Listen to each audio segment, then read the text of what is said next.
3 years ago, Malaysia Airlines flight MH370 disappeared with 239 people on board on a trip from Kuala Lumpur to Beijing, China.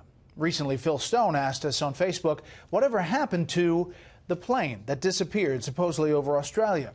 Well, Phil, after fruitless searches by Australia, China, and Malaysia, the disappearance of MH370 remains one of the greatest aviation mysteries of all time. But it may not be forever. Correspondent Doug McKelway reports tonight on whatever happened to MH370. Since it disappeared on March 8, 2014, MH Flight 370 has remained one of the most puzzling aviation accidents in history. Tantalizing evidence like this flaperon and other confirmed pieces found on Reunion Island east of Madagascar have revealed little and only serve to remind of the Indian Ocean's strong currents and inhospitable vastness. Searches have cost governments hundreds of millions of dollars and have proved fruitless. Going forward, the question is really going to be who's going to continue to fund this search. Water recoveries can be extremely expensive, but I would absolutely say that the private sector can bring resources and new techniques and technologies forward. Now, a private company is doing just that. Ocean Infinity, which specializes in state-of-the-art remotely piloted vehicles, is finalizing a contract with the Malaysian government under which it would be paid only if it finds the wreckage.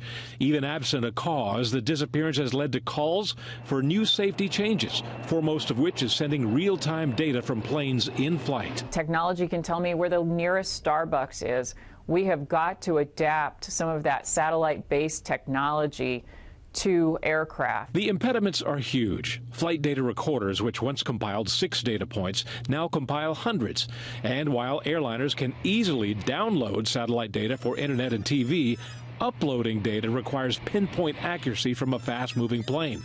Multiply that across a sky full of planes, and it taxes bandwidth and airline budgets. I think you start with the premise that you want this technology, if you want it at all, with respect to airplanes that are out of radar contact for long periods of time, and that's transoceanic flights.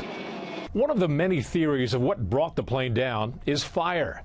In fact, the FAA is now urging the world's airlines to ban large laptops from checked luggage because of the potential for lithium battery fires. MH370 was carrying 487 pounds of lithium-ion batteries in its cargo hold. Brett? We'll follow that story. Doug, thank you. If there's a story you're curious about, whatever happened to, let me know on Facebook, Twitter, on Instagram. Maybe we'll look into it and we'll use your question on the show.